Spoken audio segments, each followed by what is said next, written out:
Testing, testing. We should be live. I'm gonna wait a few minutes for people to roll in. I guess we're also a minute early already. As you're joining in, if anyone's here already, say hello in the chat and maybe where you're watching from. Make it a little situated here while people are rolling in.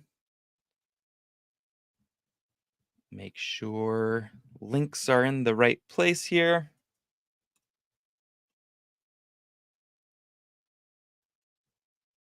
And how's everyone doing today? If you want to put that in the chat as well. See, I'll say hello.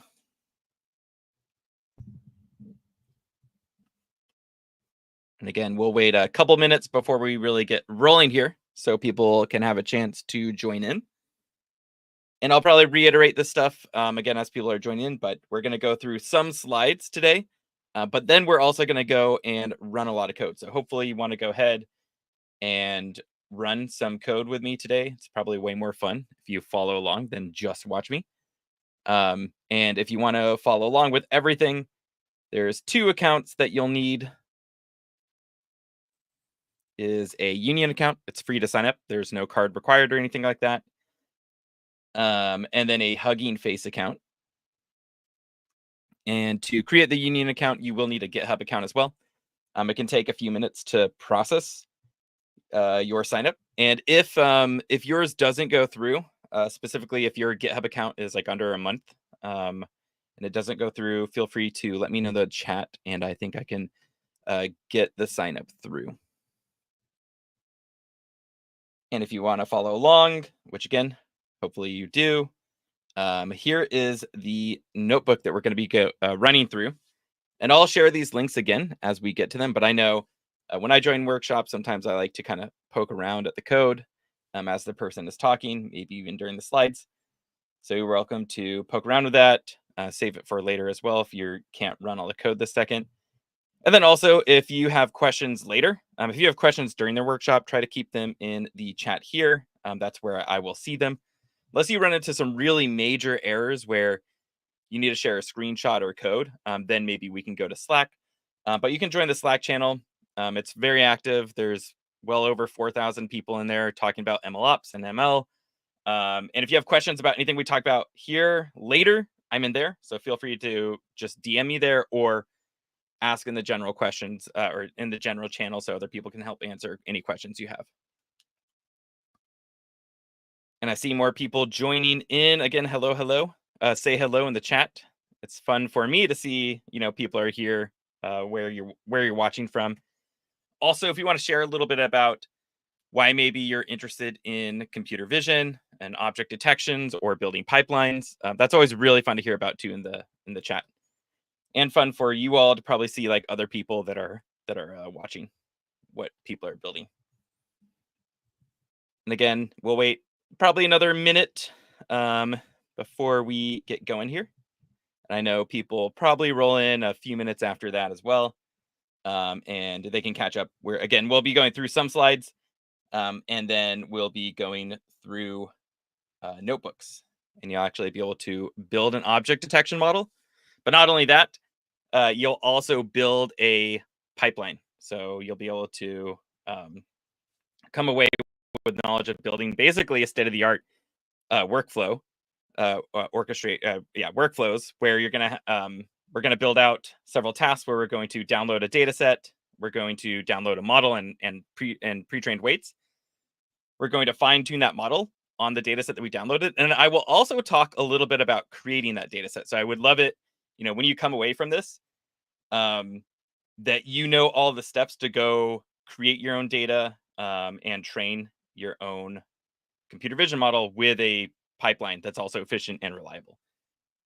So again, I can also we'll go through everything pretty fast, but if you have any specific questions around like data annotation and stuff, I will stick around a little bit later or a little bit after the workshop to maybe go deeper into that.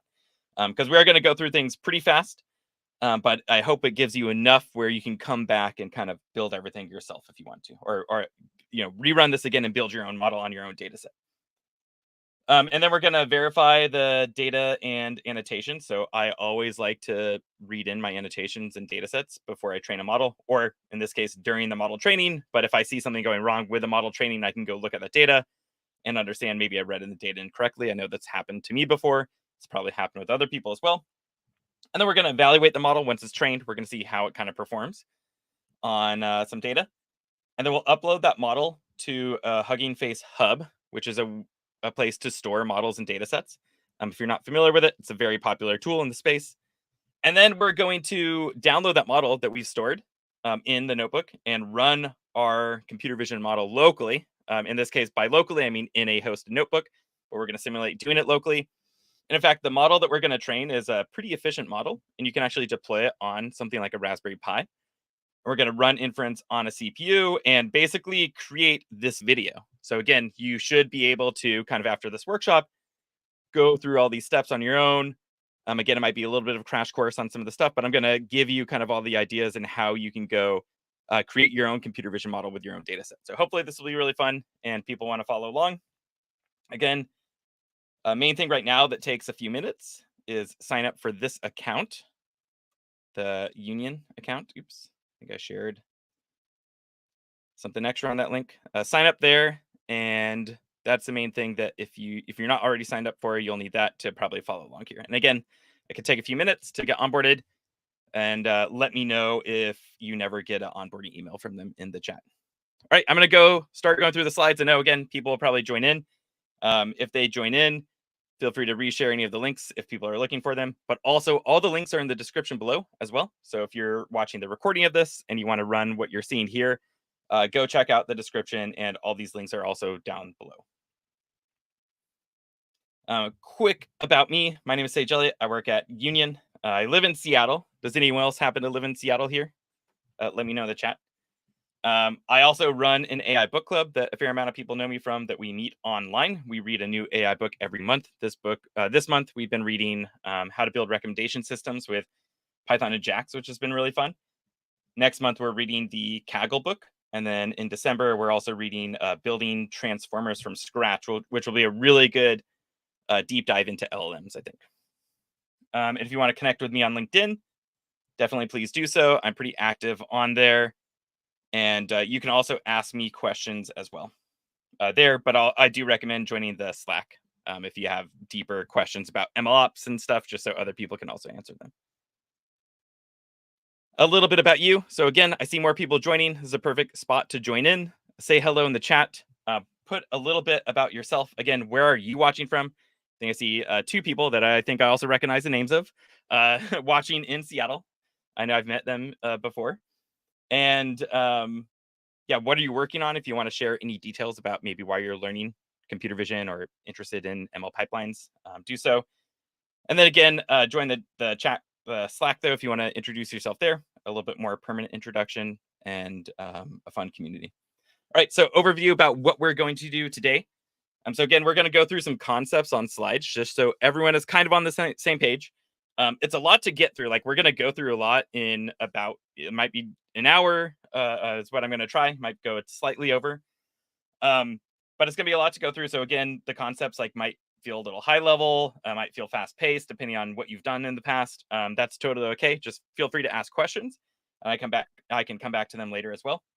And then also just dive into these concepts, on your own as well. So we're going to, I think I forgot to update one part of the slide, but what we're going to do today is we're going to create a workflow that creates a container image. If you haven't used container images before, I'll talk briefly about that as well, so don't worry. We're going to download a data set, download a model and model weights.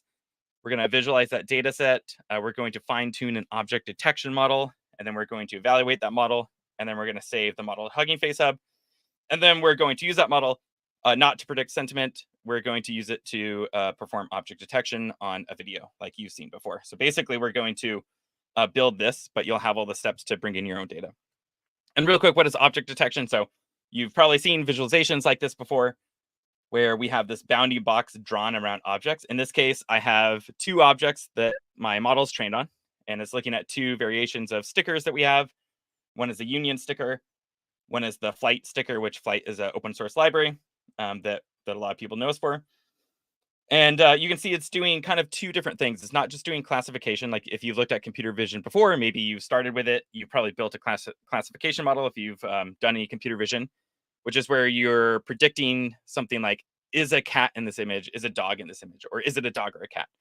Um, in this case, we're getting a classification of like the sticker type, but also where that sticker is. And we can have multiple classifications very easily in a single image. So not only do we know that union sticker is here, we know where it is pixel wise in the frame, but we also know how many. So we can count like, not only does it exist, at the beginning here, there's 3 stickers. So we can actually count here. And then here we have 4 flight stickers. So we could count those as well. And this really enables you to do really powerful things with computer vision, not just those classification problems. But now we can do things like counting. You can also add another layer on that does tracking. So if you have a whole bunch of these, and let's say they're animals in this case, an actual use case that I've worked on in the past is like counting farm animals. You can have a tracking algorithm where you know which ID of the animal is where and where it moves to in the next frame. So you can actually do things like this very specific object with an ID, where does it move to?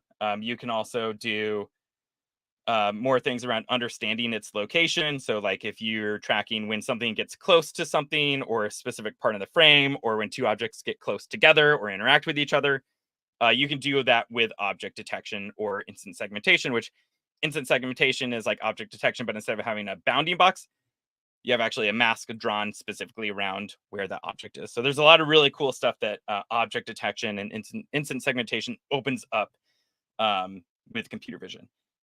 And I won't be going super deep today into like all the different types of models.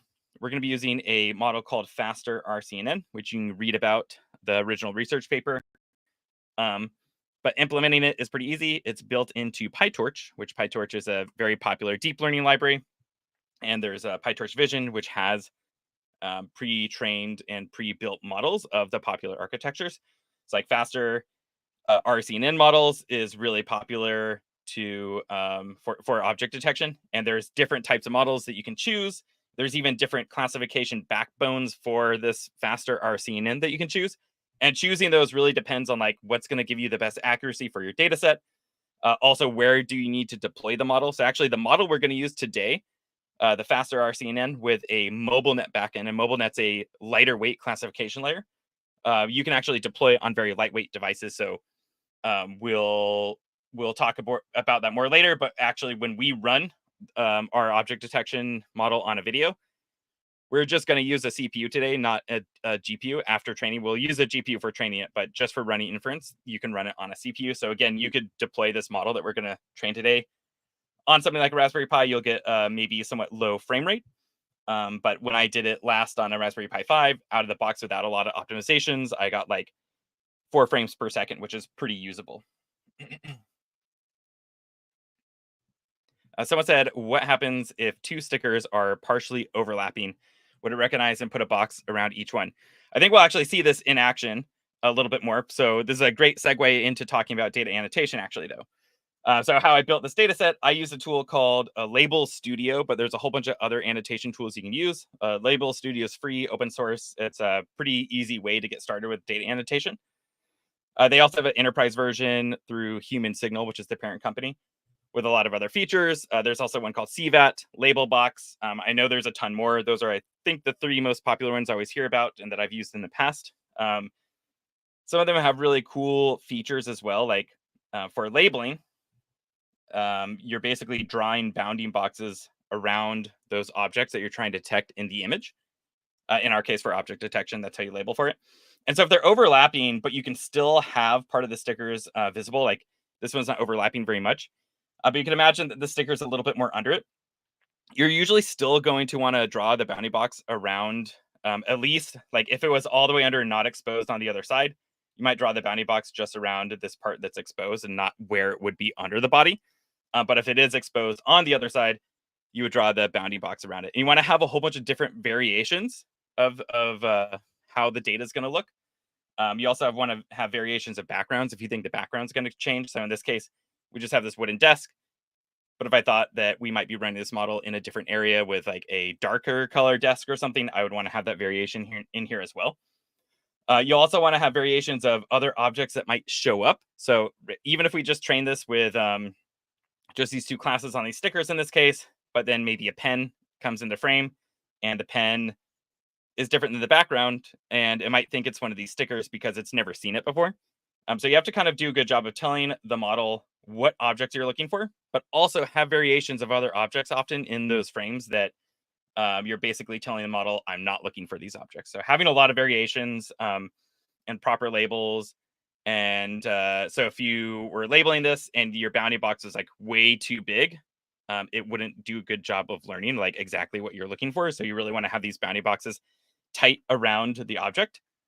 And if it's if it's too far in, like if you just drew a square here in the middle and it didn't show the full thing, again, it also wouldn't learn very well there. So you want to make sure you're labeling correctly and have all those different variations. So our data set today is kind of small and it's pretty contrived here, but you can add in a way more different data variations when you're building something for production. And I can show more on annotation later as well. I actually have the annotator up. So for now, this is fine to move forward, but I'll probably pop into annotation a little bit later. And it's actually something I've worked a lot on in the past for a couple of years. So I'm always interested and happy to talk about data annotation as well. Someone said, are the bounding boxes all, or the bounty boxes always boxes? I think they're saying, are the bounding boxes always rectangles? So if you're training for object detection, you basically have these squares. And actually, I will just bring this up real quick. So this is my annotator. I'll go into an existing project. I can show you how to make a project later. But basically, I'll delete this label and let's add in a new label. So I just hit 2 to activate it. And then you get this like capability of drawing a square. And you want to have this wrap around, again, that object pretty clearly. So I can go here for now. Now, this would be a really bad label because my box is way outside of the object here. So I can click on it and bring it in. And there we go. And I think what they're asking too is like, are the labels always these boxes? So for object detection, this is all you need to label for object detection are these rectangles and boxes. I'd mentioned there's instant segmentation, which instead of drawing boxes, you're drawing pixels, kind of a mask around the object very carefully. And you can calculate boxes based on those pixels as well. So you can actually use instant segmentation to train object detection models, or you can train an instant segmentation model, which can have a little bit more accuracy than a object detection model. But usually they're a little bit heavier weight as well. So sometimes object detection does everything you need and a little bit more efficiently. So yeah, for object detection, usually you're going to have these bounding boxes, but technically there are some other ways to do that. I'm not sure if that answers your question. Oh, and yeah, go check out if you want to. Again, Label Studio is free, open source. You can just pip install it as a Python platform and run it locally, which is what I'm doing here. It's just running on a local host. Really easy to set up. All right, so that's a little bit on object detection. Again, I know pretty high level. I'm gonna try to go through these slides pretty fast because I want to make sure that everyone here gets to the code on time. But I will come back and answer questions if people have. I just want to make sure we get to the code pretty fast here, so we can get through all of it, which we're doing fine on time. But just want to make sure everyone can run the code if they want. All right, so quick note on MLOps and LMOps. In this case, we're not doing LMs today, really just MLOps. So behind building computer vision models or really any ML model or LMs, when you're putting in production, you're going to have a bare minimum, a pipeline or a workflow that looks kind of something like this. Again, it's going to train or it's going to change a lot depending on what your pipeline looks like and the things you're trying to do. But MLOps in general is a set of practices and tools that aim to deploy, monitor, and maintain those machine learning models in production, and usually want to think about doing that reliably and efficiently. So usually the bare minimum, you're going to have something like this. You're going to collect data in some way.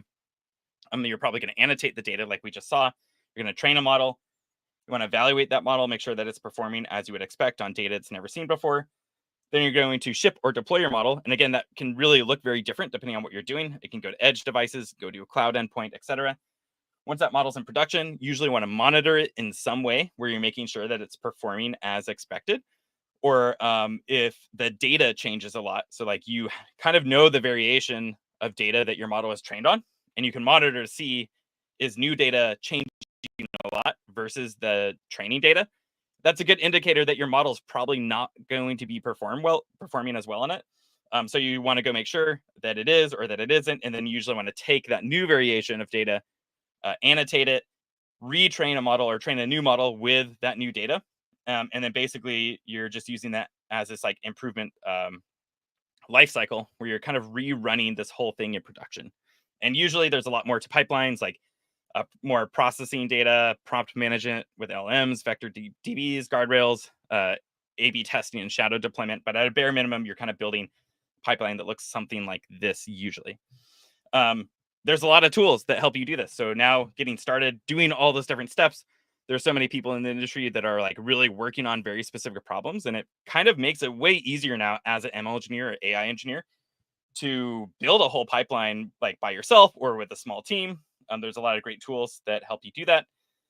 To do that, you usually need something that kind of ties them all together, and you need compute to run them on. So they can't just exist out in the ether. You have to actually pull them in, manage them, manage the flow of data, manage the compute that they run on. And usually, if you want to do this more reliably and efficiently, you're also adding things in like caching and stuff in your pipeline that is going to save you a lot of time and potential cost in your workflows as well. So at the core of this is a workflow. Again, this is like an example workflow where you're collecting data, training, evaluating, shipping a model, monitoring, and then kind of doing that loop over and over again. But at the core of most pipelines that are out in production at scale with big companies, you have to have a really good workflow system that's reliable and efficient. That's also going to scale. So you want to facilitate the scaling of your AI workflows to handle really large data sets and complex models and maybe more users coming in. You want to have reproducibility to ensure that your workflows can be consistently run every time. Basically, you're doing experimentation or rerunning those workflows with that new data. You want to have versioning. So every time you do run it, you track your data, code, prompts, model versions, kind of all in one place. So if you ever need to roll back or potentially do something with compliance, you can actually go see the specific version of data that was used for that model. You want to have improved efficiency and collaboration between your team, so they can really just focus on writing, hopefully, code, probably in Python for machine learning, and then just shipping it way easier than they would before without having to think about the whole managing infrastructure piece. And then this also comes into cost efficiency a lot too for optimizing your resource usage and reducing the overall cost of developing models. And just on that point, just a couple more slides before we get to the code here.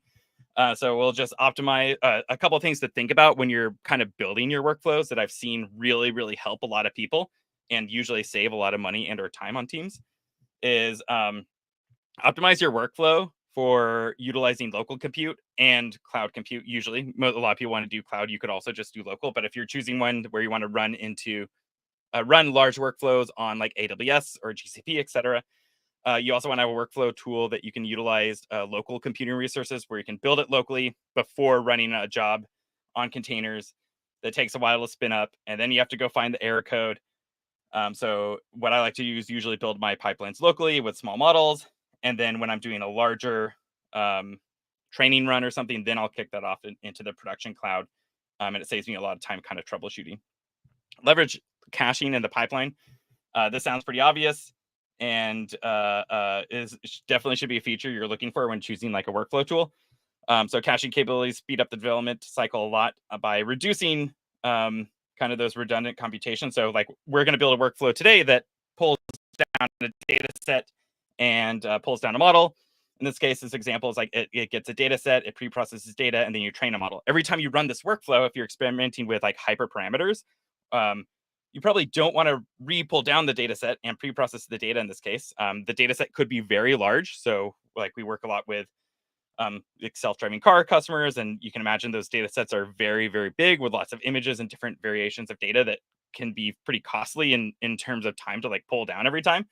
So if you're changing stuff in a model and seeing how that works, you don't want to do that every time. So it can enable caching where that state exists. And then every time you rerun that workflow, pulls from a cache state, and then you're just going to run the thing that isn't cached, in this case, training a model. Task level resource and management. So if you've built a workflow before, actually, this is a good question for anyone watching. I saw quite a few more people join, so we're going to get to the code here in a second. So again, if you're excited about the hands-on part, you're almost just in time for that. But also, if you want to say hello in the chat, say where you're streaming from. But the other question is, has anyone built like a production ML or computer vision workflow before? If you've built a workflow in the past, potentially you've done something like this where you have this whole workflow and it's spun up on some compute, and maybe you're training a model where you need a GPU. So that compute cluster has a GPU running. But like we were saying, this get dataset could be a pretty timely thing. So it might run for an hour to download a dataset or something like that. So you don't want to spend money or potentially that GPU time on downloading a dataset when it doesn't need it. So you can containerize each task, which again, we'll see this in action today, where the thing we are using does containerization on the task level. So you can manage the exact image and compute for every task. So just for this download one, we don't want a GPU, but for the training one, we do want a GPU. And this can significantly reduce kind of costs that you're using in your pipeline. Again, we'll see this all in action here in a second. Another thing too is like mitigating errors of type safety. So the platform we're going to use enforces types when you're defining tasks in your Python functions. So this just helps you when you're writing a task really define what goes in, what goes out of it. And then if you're reusing those tasks, it also helps you avoid errors in production as well. So today for the workflow portion, we're going to use something called a union.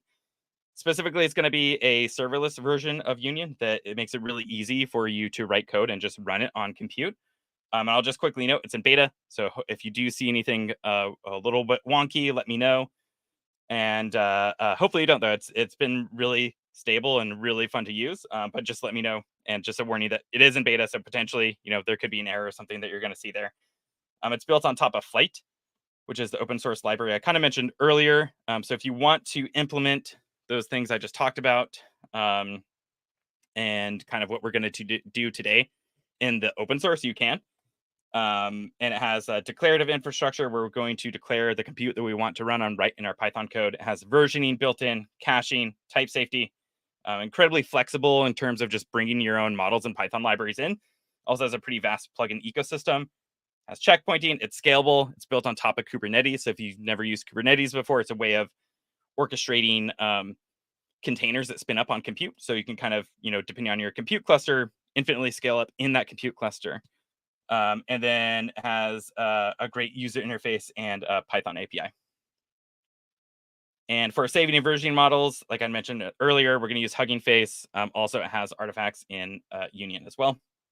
And then, all right, let's get to the code. I'm going to share the links in the chat, but also they are in the description. So open up this notebook. And if you haven't already, this is a great time to also sign up for Union. So go to signup.union.ai. Links are in the description. I also shared in the chat. Let me also go to LinkedIn real quick and share it in the comments there. So give me a second.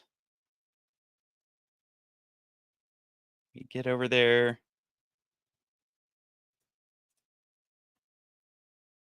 And if somebody wants to let me know in the chat they were able to sign up and they did sign up, that would be great.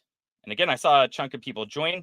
If you want to come in, like you're right on the hands-on part. We just did kind of some overview of what we're going to do. And if you want to come in and run the code, open up this notebook. And then once you're here in this GitHub, just open this, click on this Open in Colab button.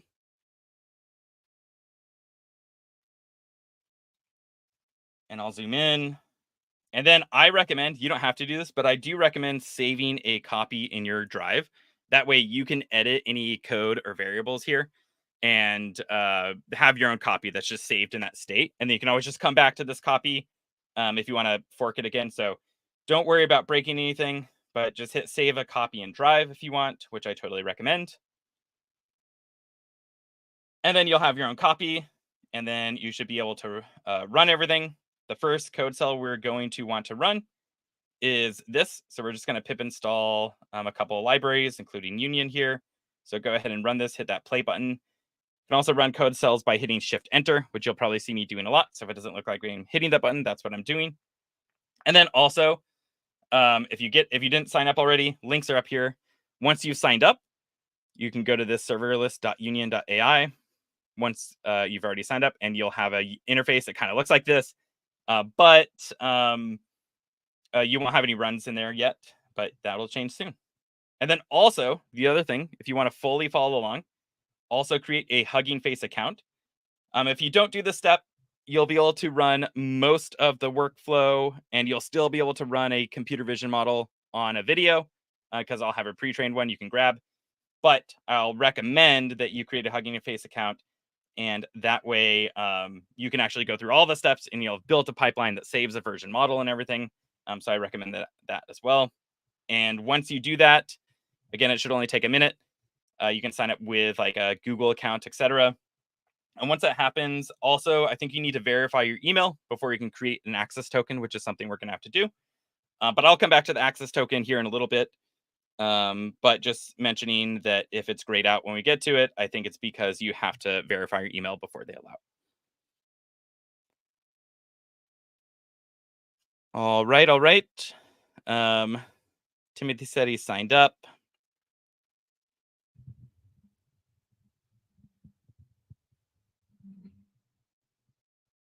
And all right, if other people want to mention if they're ready to go, that's good too. All right, I'm gonna keep going unless there's any other questions here. We've installed our library. The next thing we want to do is create this login. So go ahead and run this code cell. I'm hitting Shift Enter. Once this happens, you'll get this URL that says, authenticate here. Click on that. Don't change any letters here. Just hit next. And that's going to authenticate our instance, which again, this is a Google Colab, which if you've never used is like Google's way of hosting a Jupyter notebook. And it gives you a whole little Ubuntu instance behind the scenes here. So when we use this exclamation mark and then this is actually us just running a terminal command in there. Someone asked, is it free to sign up? Yep, it's free to sign up. There's no card required or anything at all. Hugging Face is also free if that's what you're asking about. Both of them are free. Anyone should be able to follow along. With Union Serverless, I think we give you $30 of credit, and we're only going to use something like $1 of that today if you follow along. So yeah, free to sign up. No card is asked or anything like that. You can just create the account. And again, for a Union, it might take 3 or 5 minutes. So be a little patient there, and then just keep an eye out on your email. All right, so let's build our very first workflow, which is going to be incredibly simple. And then we're going to go and build. So I thought I was in scroll mode here. Then we're going to go ahead and build this whole workflow and an object detection model that you'll be able to run.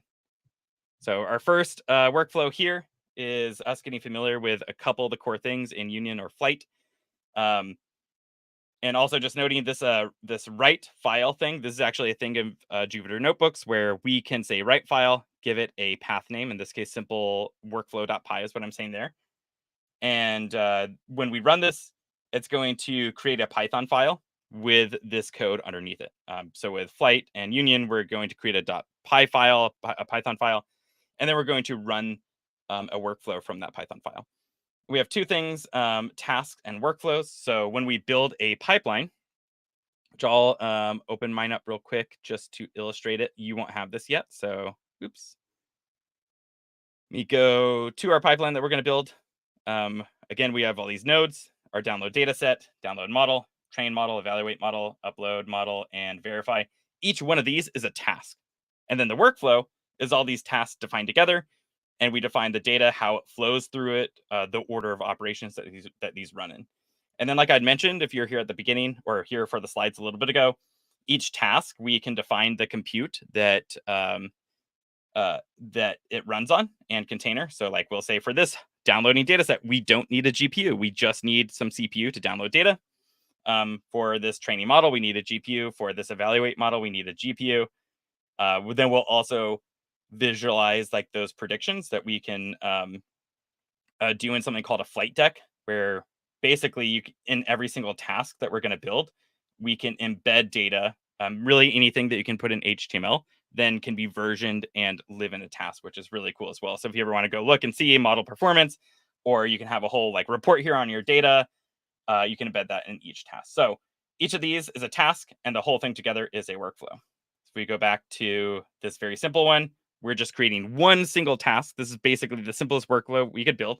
And we're calling, so we're creating a function called hello world, and it creates, or it takes in a string that's, we call name in this case, and it outputs a string, which just combines that string that we input with hello, and then it'll be that name, whatever we pass in. And then our workflow is just, in this case, again, really simple. We're really just calling that task in here. But again, we'll see in the next section down below, our workflow gets more complex, and we kind of string out how we want those tasks to run and the data from each one getting passed to each other.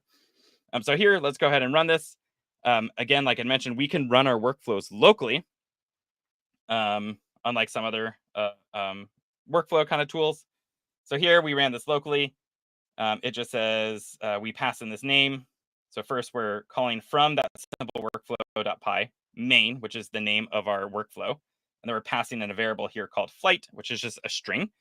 So it's saying hello Flyte, or you could add this to whatever you want. If you have a space in between words, you can make it a string with quotation marks. So you could say like hello workshop attendees. Run this again. And there we go, running it locally. Now let's run this on compute that's managed by Union. So all we do is add this remote flag in here, and now it's going to go ahead and run on our Union cluster. So it's going to take a second here, and then we'll click on this URL, and it's spinning up a container for hello world. And we'll just wait here. Should be done in a second. And done. And if I open up this, we don't have the flight deck visualization here, but we can look at our inputs, which was just flight, the string. We have our outputs from our task, which was hello flight. And then we have some other task details here. What's really cool is also from this UI, you can also do this from a Python API that we have as well. But I can relaunch the whole task directly from the UI. So if you already have a workflow, but you want to experiment around with different hyperparameters or model types, you can build it so you can change those hyperparameters as inputs to the workflow, and then just change them here. Oops, sorry, I hit the mic. Change them here directly in the UI, or from a Python API if you wanted to automatically call and experiment with them. So here I'll just say again, workshop, and I'll relaunch the workflow directly from the UI. And there we go. You can also relaunch individual tasks too. So if you don't want to run the whole workflow, you can do just individual tasks by rerun task, providing the input and then getting the output. So this is our new output, is hello workshop. So again, really powerful if you're doing something like hyperparameter optimizations and stuff like that. So let's get into our more complex workflow. Just real quick, if you're ever curious, like that specific workflow that you have, what are the required inputs for it, you can run -- help. And I'll say, in this case, a name was required and expects it to be text. There's a lot more that you can do with workflows too. We're really only kind of scratching the surface today as like an intro to it and building our object detection pipeline. You can do things like creating different projects. You can do things like scheduling and registering them in different ways. For today, we're not going to go too deep into it, but I encourage you to go read the docs and kind of see all these different cool things that you can do for building your workflow. One thing, because I didn't mention already, is if I go back and I hit this Union icon up here, this takes me to this kind of home folder. And I have a couple folders in here. I think you'll just only have two, called Flight Snacks and System. Flight Snacks is kind of like a demo folder. And so that's where we'll be running our workflows today. But you can actually create new projects and have different file structures in here. So if you have bigger projects and teams, you want to organize it better, you can do that here as well. And then systems, this is where we'll do our image build, which we're going to kick off here very shortly. So just want to mention, you can always go to this home icon and then dig back down into your project folders. All right, so is everyone ready to build a real workflow that is going to be, hopefully it's going to be really cool. We're going to train a computer vision model and run it on a video. First, again, sign up for Hugging Face if you haven't already. We're going to create a secret in Union A secret is a way for managing access tokens in the platform, so we can pull them in. In this case, we want to use that to write to your own Hugging Face account, so you have a version of your model. Again, if you do skip the step, it's okay. You'll be able to run most of the workshop, but you'll get an error a little bit down the pipeline. And I just want to show how to do this. So again, you could always skip this and come back to it later if you want. Go to your Hugging Face account. So here I'm just at the Hugging Face homepage. I'm going to click my icon here. I'm going to go to settings, and then I want to go to access tokens. And then I want to create a new token. Again, if this is grayed out for you, it usually means you haven't verified your email. So go ahead and click this. Then we want to give it a token name. You could give this anything you want. I'll just say workshop example. But again, this could be whatever you want. And then what you want to click is just this one thing, write access to content. So this is going to allow us to save a model or any data file to your repository. So scroll down after that and then hit create token. Here's my token right here. You can copy that in, run this next code cell, which is union create secret. And then it's hard to tell, at least in dark mode, that this is a text box, but right next to this, click on that, paste in that value that you got and hit enter. And then I don't want to save that. For me, it throws an error, and that's because I already have a token with the same name existing, but it shouldn't have thrown an error for you. It should create it. And then if you run this next code cell, you should see that this token exists in there called Hugging Face token. And you can see I have a few more like OpenAI, weights and biases, etc., that I use in other projects. And if you want to delete the token, you can uncomment this and just run delete and then pass in the token name. In this case, the Hugging Face token. Was it anyone or everyone who wants to do that part? Were you able to follow along and create that access token? I know I potentially went a little bit fast, so just let me know if you want to see any of that again real quick. Because our next part is building that whole workflow now. Someone said, yep, worked. Awesome.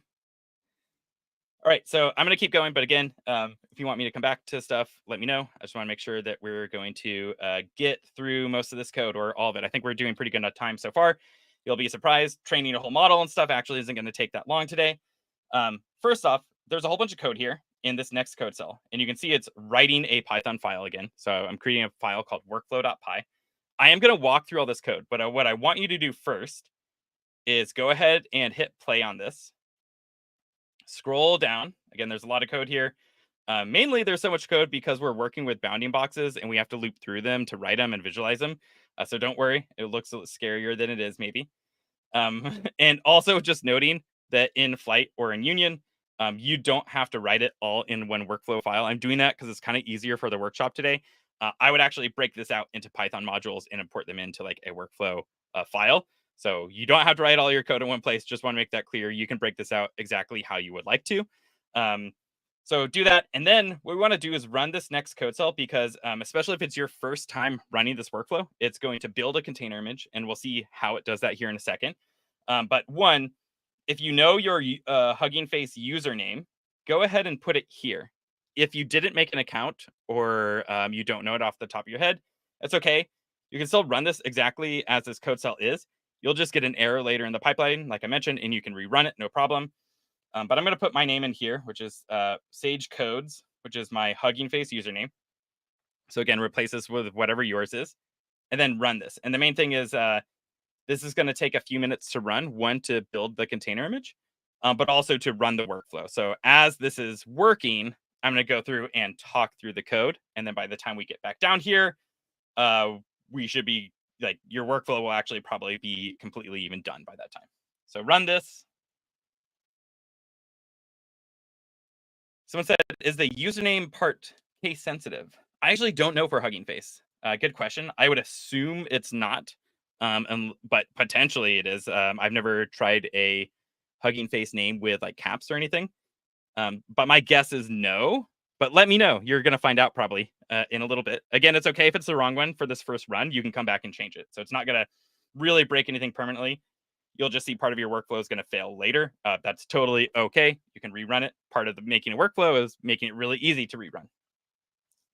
All right. So for me, you can see that it was executing on remote. It says image is already found. Again, we'll see how it kind of looks at this here right in a minute. And then we get this link, and I can see that my workflow is running. Again, yours might look a little bit different. I also have these two download dataset and download models. They're cached, so they're already done for me. Like I mentioned, caching earlier in the slides. We'll see how to set that up. All right, so I'm going to go through the code now. And again, because there's a lot here, and a lot of it isn't super interesting. Like I was saying, it's like looping through bounding boxes and stuff, and so we can visualize them. I'm going to go through, and I'm going to go through maybe kind of high level on some parts. If you want to, I can come back and talk about it. I can also come back and talk about it at the end of the workshop. So I'm going to go through high level, talk about what's going on.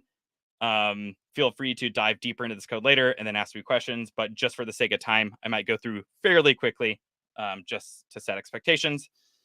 We're importing a bunch of files or sorry, modules. I'll talk about these kind of more as we use them. Here's the kind of the first interesting thing here is instead of building a Docker image that we want to run on each task, we're going to do that with something called image spec that's built into Flyte and Union. So instead, if you're building a Docker file, I don't know if anyone's done that. Has anyone played around with Docker or built Docker images before where you have to define everything kind of in a YAML file? Instead, you can do that right in Flyte or Union with image spec. And in this case, we're just specifying specific Python packages that we want in our container, but you can get way more nitty gritty with it, including like have apt installs and the CUDA versions, etc. For today, we're just installing specific Python packages. And that's going to kick off a build, which you would see. You don't have to navigate here, but you would see that in your system folder here. Every time you build an image, it's going to show up here. And this is going to now be a container image that you can use for different tasks in your workflows. So we also assign that container image to a variable called image.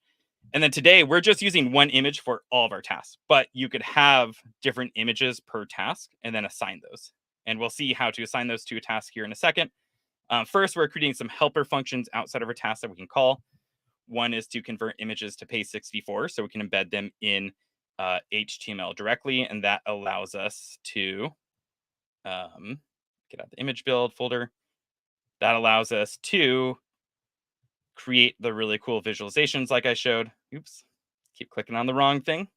Create these really cool visualizations that we can embed directly in a task, basically any HTML you can embed here. So we're converting these images to base64, so we can easily embed them.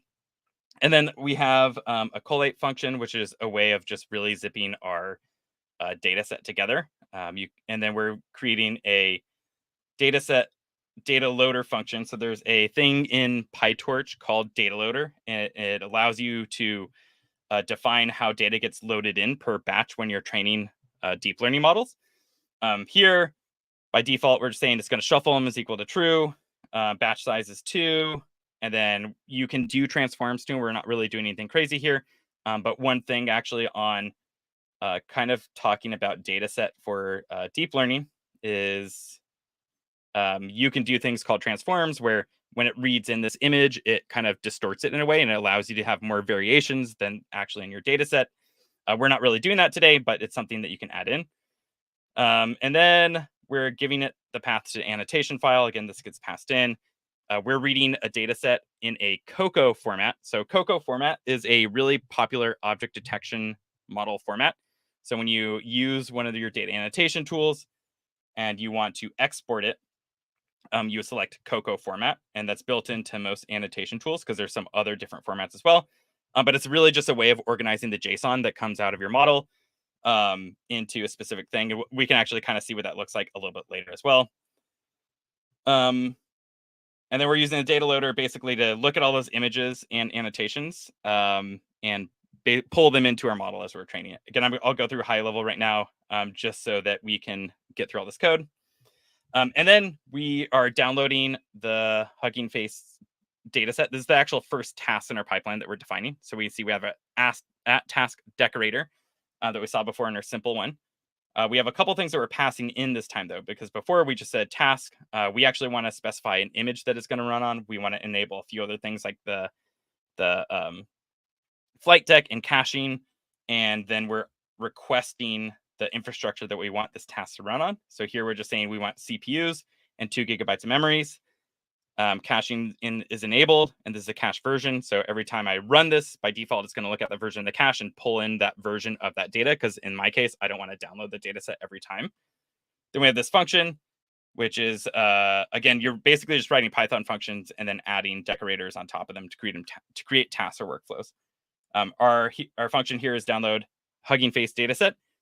By default, I'm passing in this one because it's what we're doing for the workshop. But if you go train your own or create your own data set, upload it Hugging Face, you would change this path. So it's going to go pull a data set that I have living on Hugging Face. Again, we can dive more into Hugging Face later too. And it's going to look in a data set folder, which is where it's going to save. And then I have a subfolder inside of that data set called swag. So then it's going to go ahead and know to look in that specific folder when it reads it in. And then it's going to save it to something called a Flyte directory. In Flyte, you'll see Flyte directory and Flyte files. So this could be a little bit interesting if you've never developed in containers before, where every time you run one of these tasks, it's a container. So it's a containerized compute and variables and files that live there. Once that container kind of goes down, those files by default don't transfer to any of these other containers. Like if you were developing locally, you would expect I downloaded something, it's going to be on my C drive, I can access it. So to make sure it's accessible outside of a container, you use something called a Flyte directory or Flyte file. And then that's a passable thing now that you can access in other containers. So essentially saves it to like a blob storage. Then we're going to visualize the data once we read it in. Again, once you read in data and data annotations, I always strongly suggest that you visualize it to make sure that you did read them in correctly. So this just takes in those annotations and images and then plots them on it. So the annotations, again, are those bounding boxes like we saw. And we can see that this looks correct. I've had plenty of times where I swear I read them incorrectly. And then my model wasn't learning and I wasn't sure what was going on. And then I finally did look at the data and I saw that, I read them in wrong. So it was my fault. So one thing, we're enabling deck, which allows us to have that clickable button. And then, this is the task we're looking at. And then when we're creating a deck, we just initialize, again, there's a lot of text of just creating charts here. We just create a new deck here and you give that tab a name, and then you can embed any HTML that you want. In our case, we're just doing that little chart with annotations written on it. And then we download our model. So we're going to, again, request just CPUs. We don't need a GPU here. We're also caching this. Also just noting there's different model backends, like I had mentioned, for faster RCNN. So if you want to uncomment this and comment this out, you can experiment with different ones. Go look at the PyTorch website for that. Like a ResNet backend is generally more powerful than a MobileNet, but MobileNet is lighter weight, so you can run it on lower powered hardware. All right, now we're going to training. So we're going to set the number of classes. I should update this. I actually meant to, and I totally didn't. So here, the number of classes for this specific PyTorch model. So the models kind of vary on how they handle class labels. This specific PyTorch one, class label of 0 equals the background class. And then you have, in this case, 2 other classes are 2 different sticker types. So it actually needs a class number of 3. So when we call this workflow, you'll see that we're going to pass in number 3. But what I should do is just have this +1. And that way you could actually pass in the number of classes you're training on. And then it would just automatically add the extra class to it. But I forgot to do that. So you'll see later we pass in 3. And it might look confusing, but that's why. Then we're going to get the number of epochs, basically the number of times we want to look at our whole data set to learn from it. We're going to set a best mean intersection over union is what IOU stands for. So that basically means when the model is learning, it's looking at these ground truth bounding boxes. And when it's learning, it's making new bounding box predictions. And then it measures basically the IOU, which is basically how close the predicted bounding box fits the ground truth bounding box. And we start at 0, and then it's going to go up as it learns on our model. Our models directory is going to be models, which is kind of where we saved the downloaded model at. And then If you haven't used PyTorch before, this is also a very common thing where you set the device to CUDA, which is saying use a GPU if it's available. Otherwise, you use a CPU. We're downloading our saved Flyte directory dataset from Union. In this case, we're making a dataset directory for models. Basically, we're just saving in the data annotation dataset here. And one quick note. So you'll see I have these two data loaders that we had created before, and they're both are looking at train JSON. This is my fault because I ran out of time of making a more robust data set. Usually when you make a robust, or when you make a computer vision data set, or really any deep learning data set, you want to have a training data, validation data, and a test data set. So kind of three different ones to look at. So the model is going to actually be looking at this training data, learning from it. After a certain amount of cycles, it's going to run on this test data and see how well it did. And this should be a separate data set than the training one. But because I ran out of time, we're actually just going to be looking at the training data set and see how well it's performing. So it's kind of cheating. It might say it's doing very well on that training data.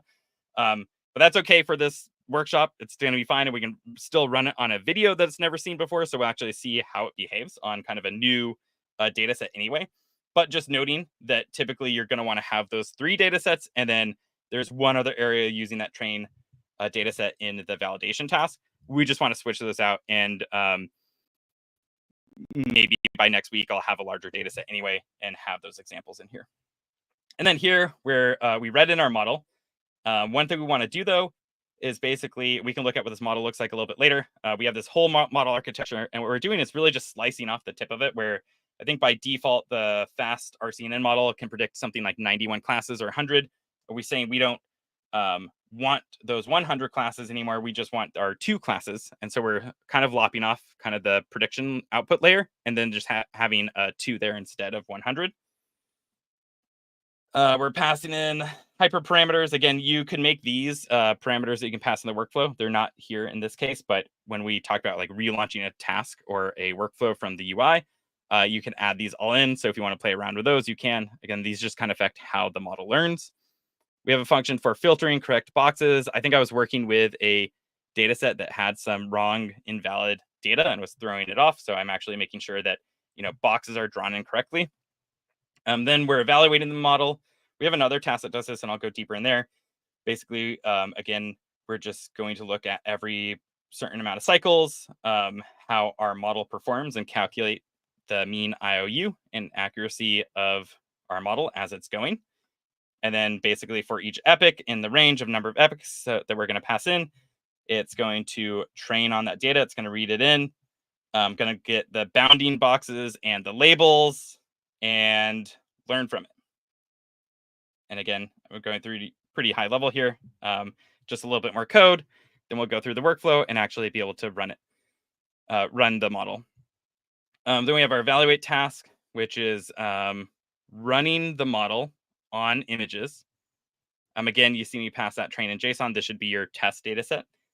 And then it's going to run on them, get the predictions, and get the highest value bounding boxes. So one kind of tricky thing when you're doing bounding box models is it'll often do a whole bunch of predictions of bounding boxes, and you have to set a threshold to say, only give me a bounding box when you're like 60% confident or 90% confident. Otherwise, you might get a whole bunch of bounding boxes around kind of the thing. We'll actually maybe see this in action a little bit later. So basically, I'm telling it to only calculate the IOU on the highest matching boxes. And then again, we'll see this in a report. And it looks like a lot because we're looping through all those annotations and then creating the HTML here. And then this is our uploading model to Hugging Face Hub, where we're getting the model path. We're going to save it as best model path. And then we're saving the model. And then we're uploading using our secrets. I guess I should actually mention one thing different in this task is we're passing in a Hugging Face secret here that we set earlier before.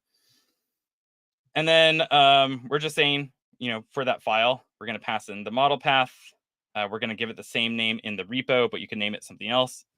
We give it the repo name, which is the thing that we edited down below when we ran this workflow. And then we give it a commit message. And then this is the workflow. So instead of having the task decorator, we have this workflow decorator.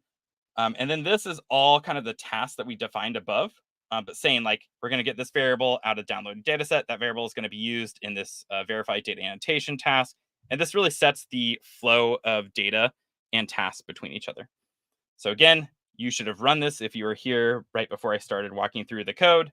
And hopefully you set this to your proper Hugging Face name if you had it. Otherwise, part of it will fail. That's okay. I'm going to click on mine to see if it's done.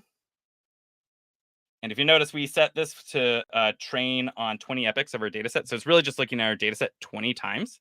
And our data set isn't very large. So again, this is kind of a toy example data set today, but you could use this with a more proper data set or spend more time building one. Probably train more than just 20 epochs. It's pretty common to have more. But you'll actually maybe be surprised that just with our small amount of data and looking at our data this many times that the model is actually going to work pretty well today. So if I went, you should have something that looks like this. It's probably all green. I like looking at this graph view. Does everyone have something like this that was following along?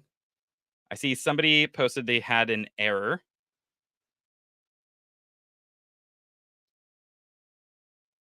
No matching distribution. Can you tell me where you got that error too?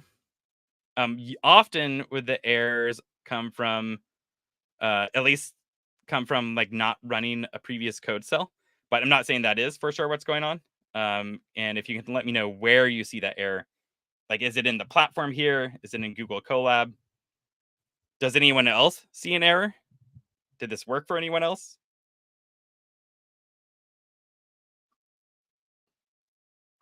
Someone asked, can they get transcripts of the commands and lectures? YouTube does the transcripts. I don't have ones that I make outside of that right now.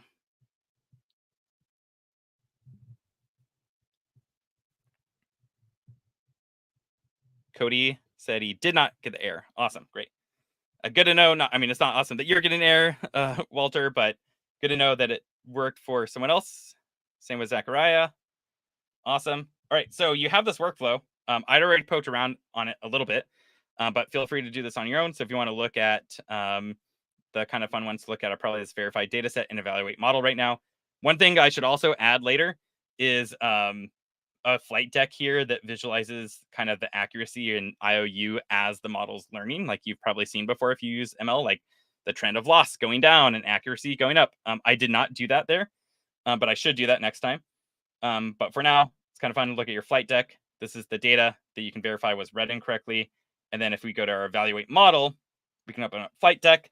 You'll see these visualizations, kind of small here. We can adjust how big text is and stuff like that too, if we wanted to. But just zooming in, I can see for each of my union sticker, it's class 1. That's what that means. And the flight sticker is class 2. And these are the accuracies or the confident value for this bounding box around it. That it's 96% sure that that's a union sticker. And we can scroll through, and all these just 9 is just 9 examples in our data set. We can see that they all look pretty good here. And then we have this little report down here that has like the IOU and accuracy metrics. Someone said a couple questions about flight deck. So, okay, how do I get to one first? Is you can click on your task. So in this case, they're enabled on verify data, annotations, and evaluate model. So I'm going to click on evaluate model, and you'll have this button. This button isn't available by default on everything, unless you enable deck, which if we go back to the code, let's go to that evaluate one. One thing that we're doing is in our task decorator, we're saying enable deck is equal to true. And what that does is it allows us to have this clickable button. And by default, there's going to be these other things that contain the output, input, dependencies, source code. Like I mentioned, everything is versioned in here. So you can grab the version of the source code, the version of the artifacts that each task generates, timeline. And then we have this other tab that we created in the code called evaluation results. We create that down here where we here basically we create a new deck, and this is the name that we gave it, evaluation results. And then we're appending basically just HTML to it. But in that HTML, you can embed Python variables or in this case, images, even like we had that base 64 image that allows us to embed an image directly into HTML. So really anything that you can embed into HTML, you can add into the Flyte deck, which is really cool and allows you to create really complex reports or embeddings for each task, which is really nice. So in our case, we looped through 9 images, got the predictions, got the bounding boxes, drew those out. And then we did a little evaluation report too, where we got the highest IOU box per image. So our IOU is actually pretty high. 1 is the top. So, these prediction boxes probably aren't aligned exactly with the ground truth ones, and we would kind of expect that. And then we have the accuracy for each image too, where each one of these classes was predicted correctly, basically. And so we have all this, which is awesome. And if you uploaded your model to Hugging Face Hub, if you put in the correct access key, you should be able to go to your profile now, scroll down, you have this little model section. And we can see I have this one model here, CV Object MobileNet. And if I go to Files and Versions, we can see that I uploaded this PyTorch model.bin file 11 minutes ago. And every time I rerun this workflow, if that model's different, it's going to upload again.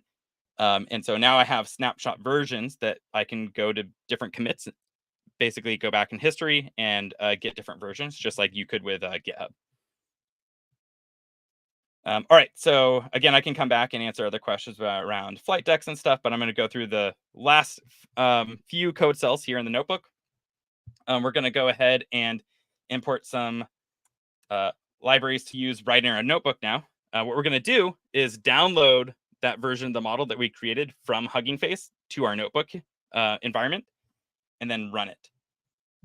So here, if you just run this code cell as is, you'll pull down my model, which will still work. So if you're just joining or you weren't able to get a Hugging Face account and upload your own model, go ahead and just run this cell as is. If you want to get your specific version, change this string out with your username.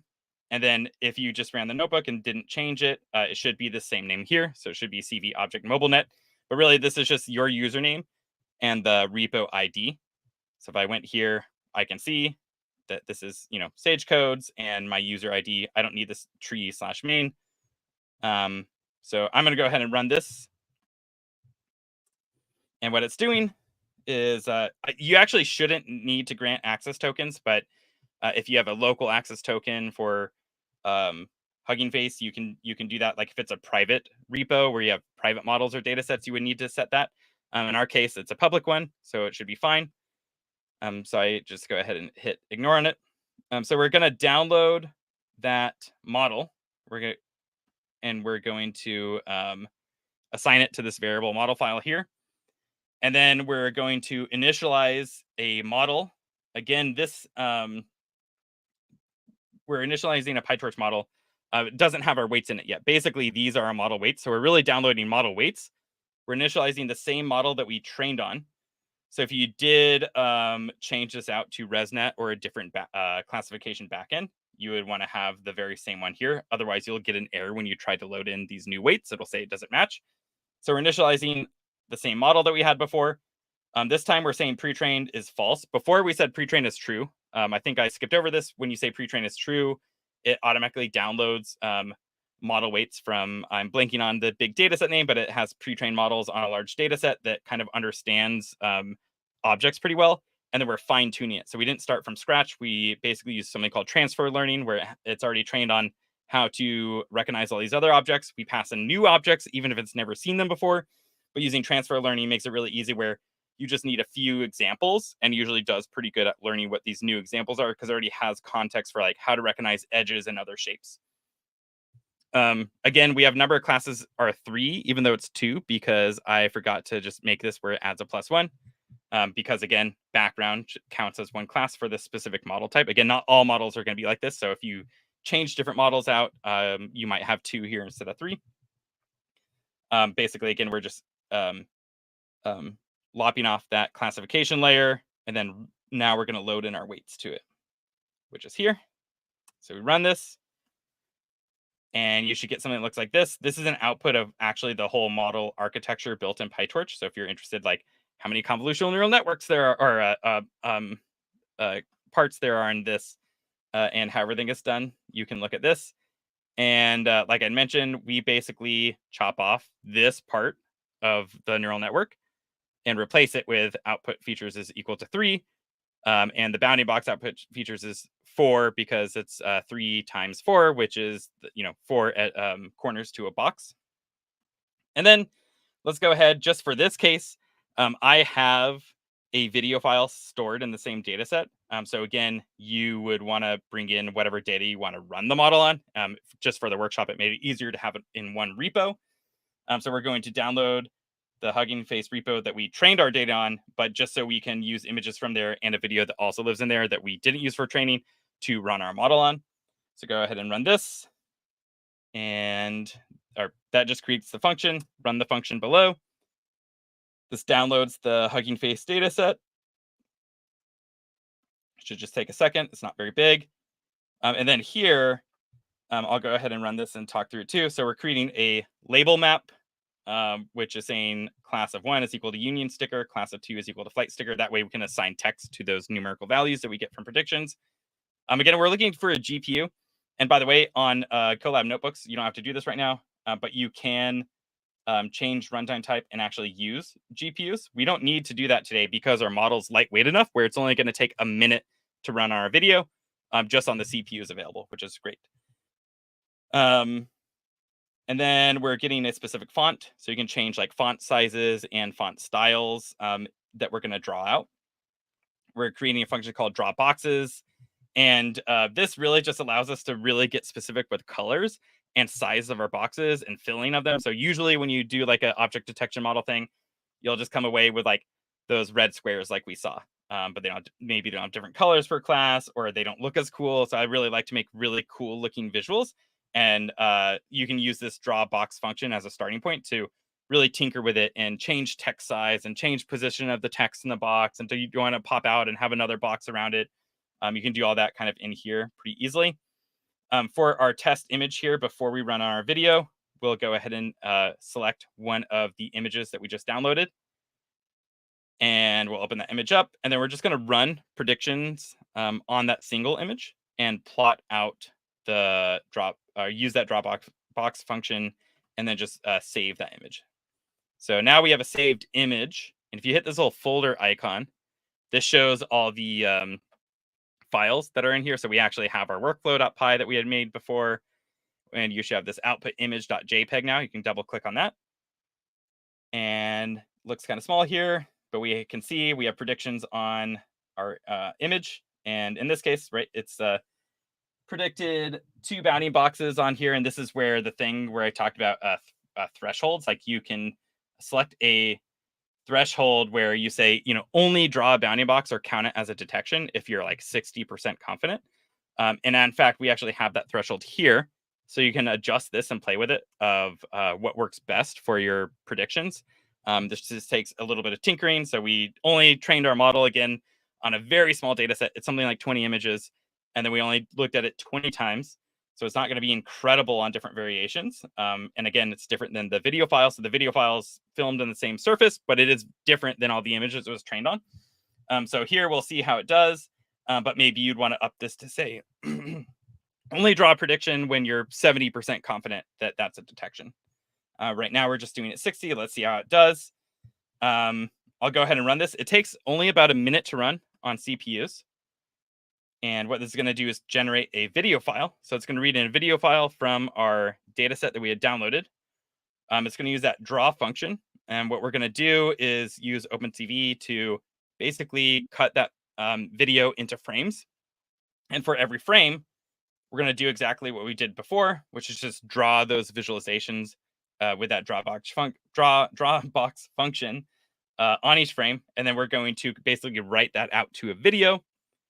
And once that's done, well, this out.mp4, which it's already there. It's kind of stitching it together right now. So we're going to wait for this code cell to be done running before we look at it. I'm going to have a sip of water because I feel like my throat is getting dry.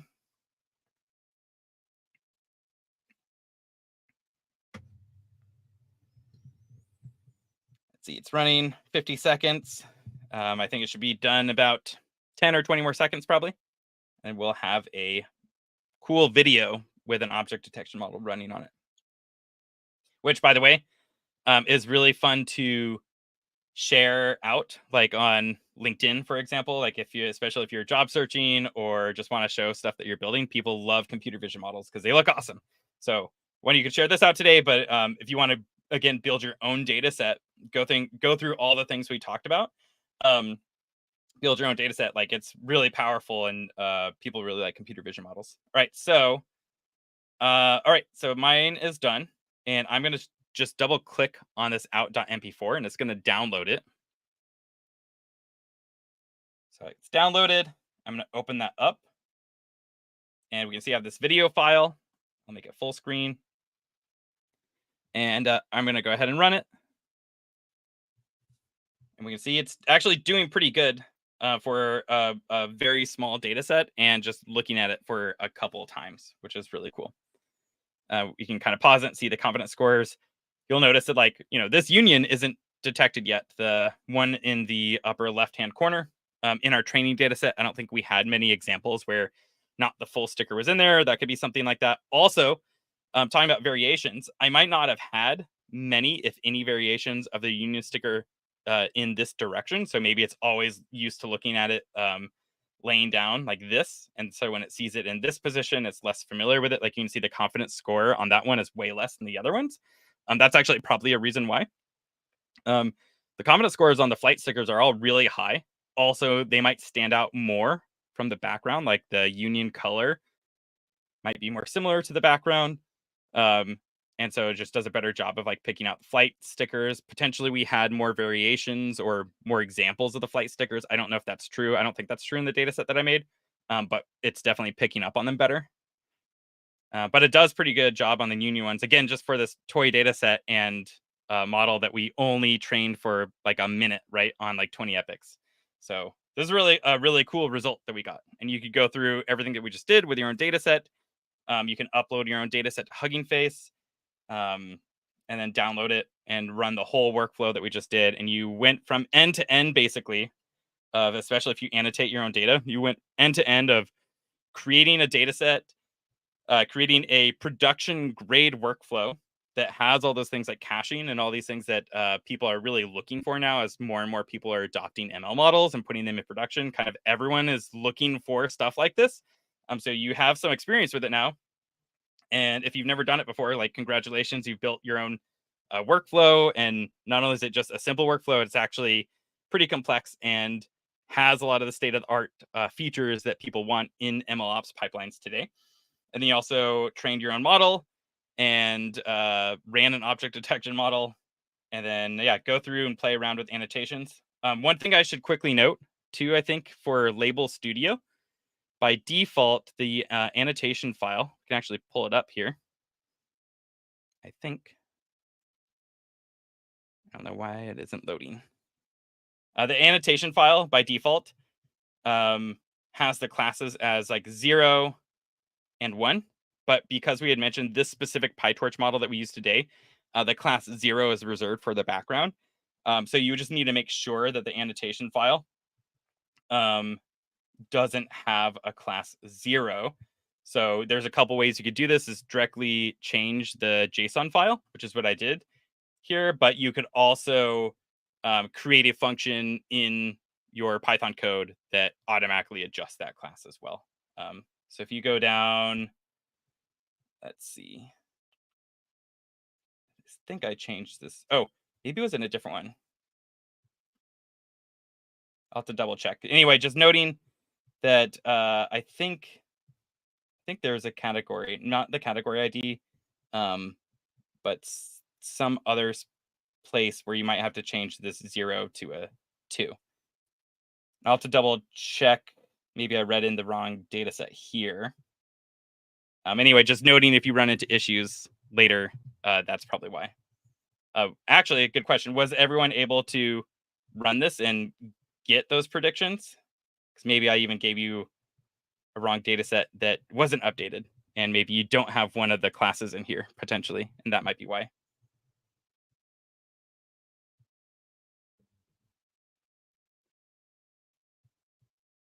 Anyone get predictions for both of those classes?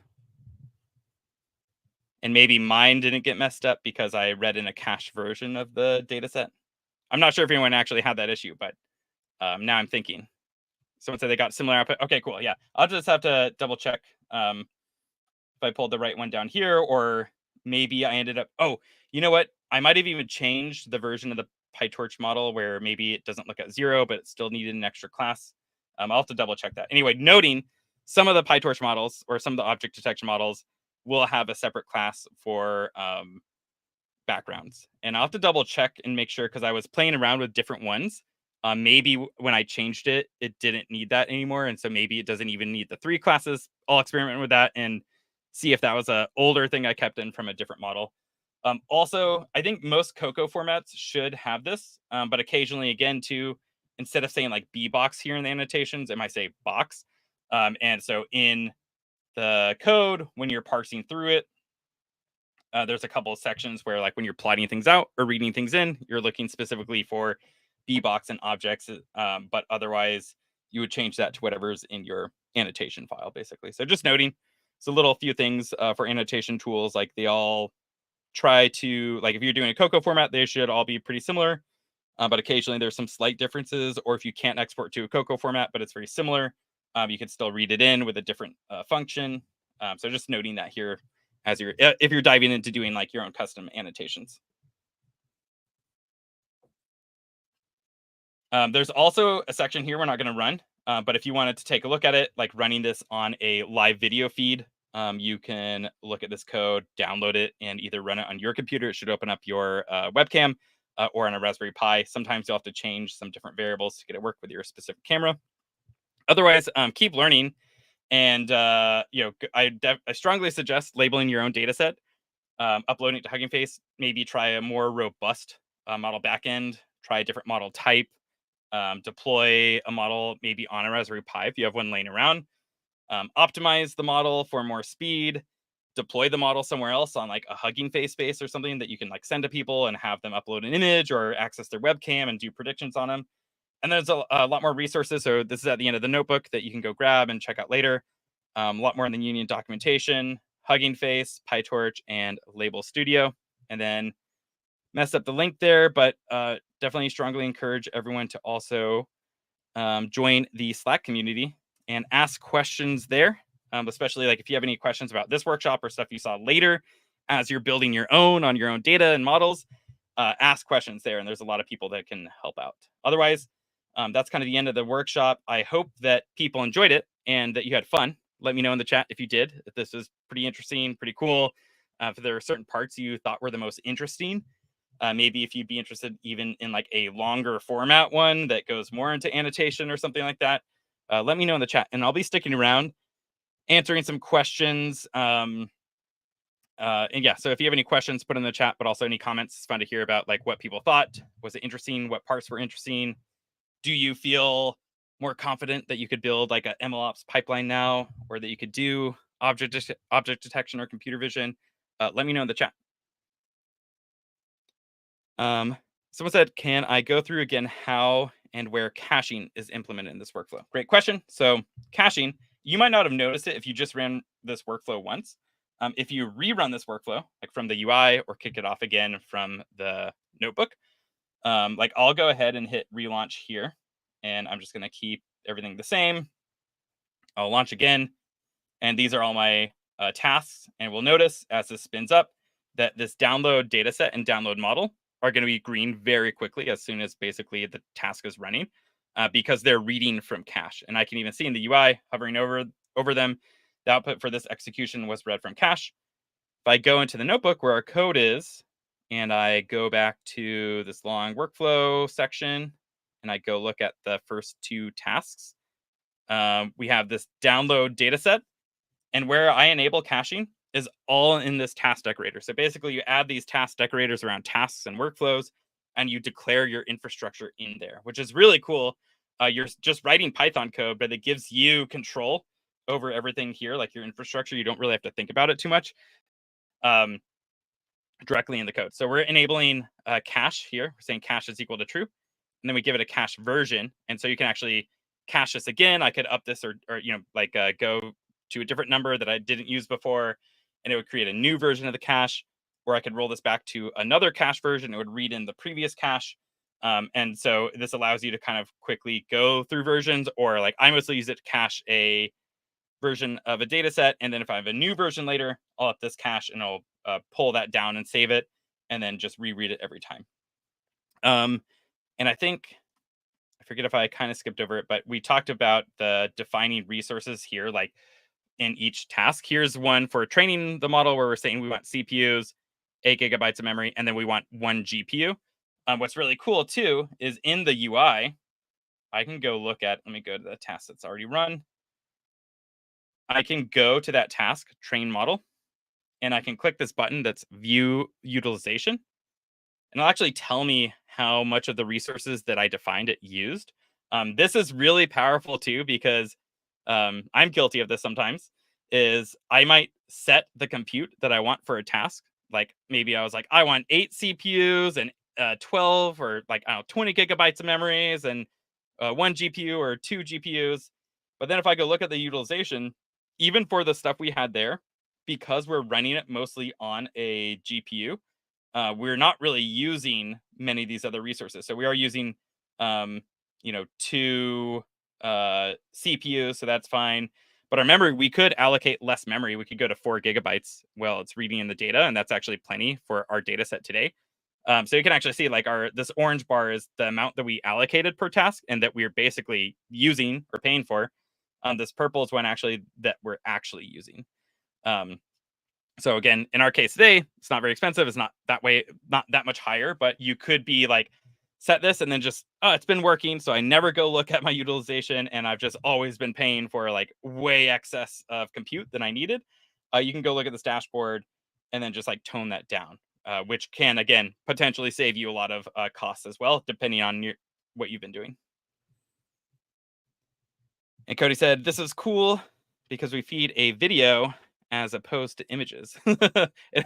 and to be honest, pretty daunted by how lengthy the code is. Like I said too, the code seems like a lot. If you really go through all this, and it also seems maybe a lot because, again, this isn't broken into modules, and maybe I'll break this into helper function modules, and you don't have to look at all this code as we're scrolling through. A lot of this is like going through the targets and all the boxes and the labels inside our annotation. So you get these big chunks. This is just like the filtering one. But you get these big chunks that show up in there because we have to go through, basically get all the different points of our bounding boxes and labels and stuff like that. So there's a lot of parts in here where it feels really long. And it's just because of how object detection is. You have to read in the annotations, like all 4 points of a bounding box, and some other metrics from there. So hopefully, like, might look a little daunting. A lot of it isn't the interesting fun code. A lot of it is going through kind of the data set here. Again, this can be broken up too. For the workshop, I thought it would be easier to go through just this one file. I'm not sure if that's true, if people felt differently.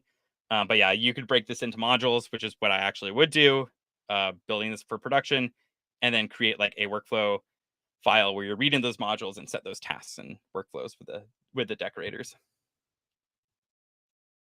And Cody also said, you made me appreciate the importance of variations in the training data, stickers at the various angles, vertical, horizontal, different lighting backgrounds. Yeah, so you really want all those different variations. And if you train a model to work in one place and you move it to a different area with different lighting, like you're even just saying, that can really throw off models. So you really want to have these variations. Like I mentioned, there's something called transforms where you can add in kind of automatically some slight variations, including like lighting variations. So you can make the images darker, you can skew them, you can automatically rotate them around. There's different ways of doing stuff like that. But also just you want to collect all those different variations. And like I said, pretty important usually to collect images with objects that you think might be present that you don't want detected as well. So for example, if I threw in another white sticker that doesn't look like any of those, it probably will still think it's one of those because it's never seen other variations. And it says, well, that looks different than the background. I may be somewhat confident, like, or a little bit, like, I think that might be something, but it'll be less confident on it. Yeah, so people, like I was saying too, computer vision projects are awesome to share out People usually really appreciate seeing them. So if you want to get some LinkedIn likes or something, post this video or post, like I was saying, if you train your own, even better, post like a video of your own object detection model.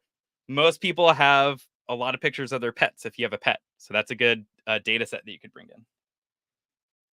in. And well, quite a few people are still hanging around. Again, let me know if you have any questions. I'll bring up a Label Studio real quick too.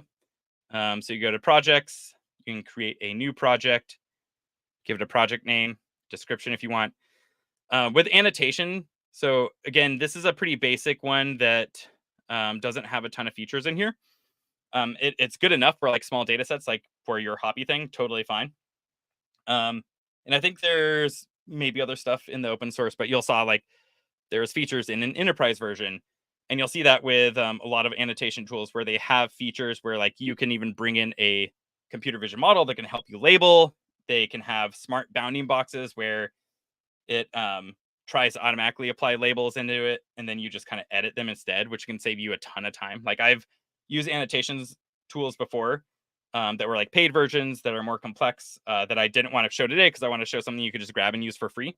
But they have really great built-in tools that can save you a ton of time doing data annotation. So especially if you're doing them yourself, like internally, you're like if it can get you 80% of the way there, that's fantastic.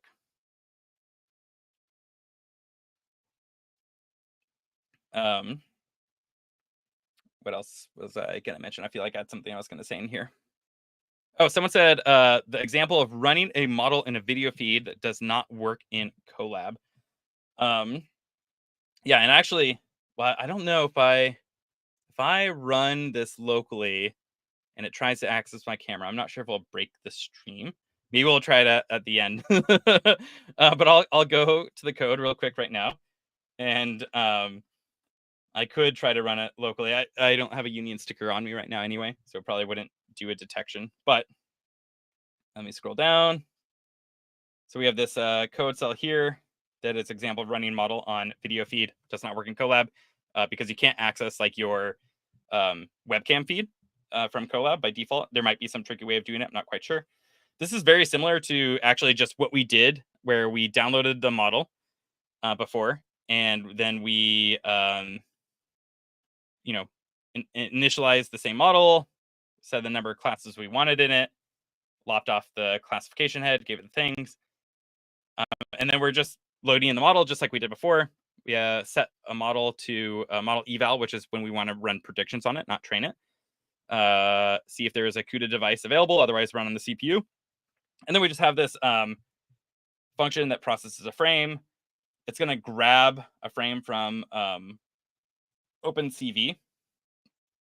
And then where's the part where basically we're just getting our boxes and scores and labels again for the frame that's there.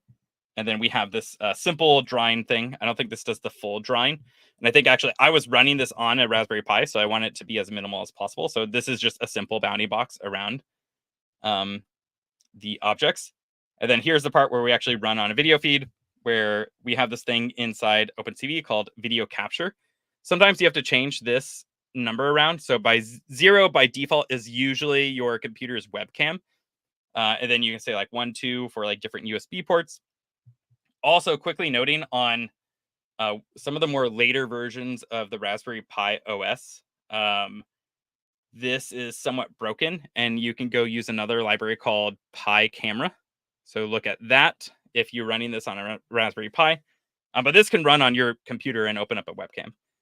And then basically it just is going to run until you hit exit. And then it's going to break. But it'll just run the predictions on the live camera feed basically until you hit Q. Sorry, then that'll break the feed. And the guy was saying I could try to run it. I'm not sure if it'll. Oh, actually, maybe I have this form with a union on it. I can run it before I hang up and see because it might break the video stream. Someone said, "Thanks for the workshop. It was well done. Thank you so much for coming, Zachariah. Hopefully you had fun." Any other questions for people? I know, we're well over the initial time, but there's also quite a few people hanging out still. So I do want to answer questions if people have them. I will have to leave pretty soon, though, myself as well. Does anyone have any fun project ideas that they want to do with what they learned? Like, do you have again, like I was saying, pets is a common one that people use. People use it to detect birds sometimes as well. Take pictures. You could count how many birds are in your yard using object detection. You could look at objects coming down like a conveyor belt and count them, or look at bad ones.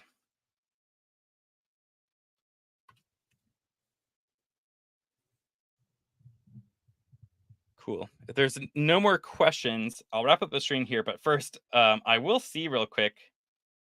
Oh, maybe I don't have it open. I guess I won't run this locally right now, but maybe I will come up with an example later too, where you can run this in like a Hugging Face space with your webcam. Potentially, that might be a fun kind of deployment option.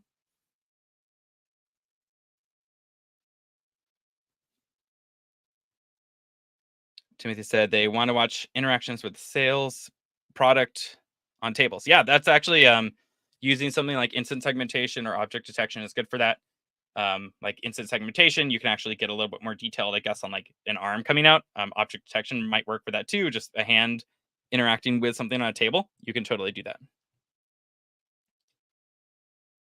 Oh, someone asked about object detection boxes being rectangles earlier. Yeah, so object detection uses bounding boxes that's in the square format. And even if your object doesn't quite fit that square format, it's fine. You're just drawing a bounding box around the overall part of the project. But there is other labels. So if you do want to kind of squeeze out more accuracy, which is I think maybe what you're alluding to, where you're saying like the flight stickers would fit in a circle better than rectangles. And with the bounding boxes, it totally works well. But you are getting a little bit more noise because you have this background in there. But it does a good job of separating usually these backgrounds, like the noise, to the object. But you bring up a good point. So if you do want to squeeze more accuracy out of models, let's see if I can create one of these real quick just to maybe test it. Or here we go. Here's an example. So you can use something called instant segmentation. I guess they call it semantic segmentation here. Let me just double check. Where instead of drawing boxes around something, what you're doing is drawing. Let's see if their demo works. What you're doing is drawing very precisely around it, like a mask. I don't know if this demo will work. Oh, wait, here, click here. Okay, so you're drawing a, I'm going to do a very poor job here, but you're drawing really precisely around the object. Again, you would want this to be tighter. I'm doing it very quick as a demo, but you as much as possible, you don't want to have any of the background in here. Basically, you could draw around the shape very specifically. Okay, I'm going to go really bad now just to speed this up. But you get the point where instead of doing a box that contains kind of this extra noise around it, you have a mask now that looks like this. And you could do this with circles. And then you often do, depending on your application, it may or may not matter. But you can squeeze out more accuracy with that, even if you're just using it for object detection use cases like counting. But this also gives you more precisely where the pixels are that you're looking at too. So if you were looking at product interactions on a table and I don't know, you wanted segmentation on specific like hands or something like that, you get more precision of where the pixels are in the image of what you're looking at, not just the overall area with the bounding box. So these models tend to be more accurate, and then it's more precise of pixels in a frame versus the bounding box is kind of overall where an object is. So really good question. These are often a little heavier weight too. So like the object detection models might be lighter weight and might be great for use case. And it's just another thing to think about, like what type of model do you want? Also, labeling these is, as you see, a little bit more time consuming if you're manually drawing everything. But again, there's a lot of really great stuff now, especially with the recent computer vision developments like Segment Anything, where like you could draw a bounding box around this plane, and then it can probably figure out the pixels to snap to and draw this mask pretty accurately and quickly. So there's a lot of really cool stuff in data annotation around making this faster now too, with using machine learning, which is pretty cool.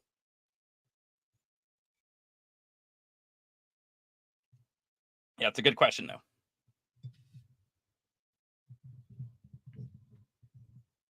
All right. If there's no other questions, I'll stick around 1 or 2 more minutes. If there's no other questions though, then I will end the workshop. Yep, no problem. Great to see you, Cody. Excited that you're here. Hopefully I'll see you around at some other events or in person sometime. And I still see quite a few people. So you're still hopefully having fun. But I don't see a lot of other questions rolling in. So Rahul said, thank you. It was a wonderful workshop. Awesome. Glad you enjoyed it. I know some of it might have been pretty fast-paced or high level. You have all the code. Go pick through it. Ask questions later in the Slack if you want to. Totally encourage you to build your own project, though, on it. I think it'll be a really fun experience. You'll learn about data annotation. Always recommend people, even if you are outsourcing data annotation to other people later, to go through some yourself, because you'll learn a lot about the data and different variations that you'll see. So data annotation is a really interesting and very important part of a lot of machine learning and like computer vision use cases like this in particular, where you're training a model. Very important, and it's interesting to see all the different types of variations and stuff that will show up in real world scenarios.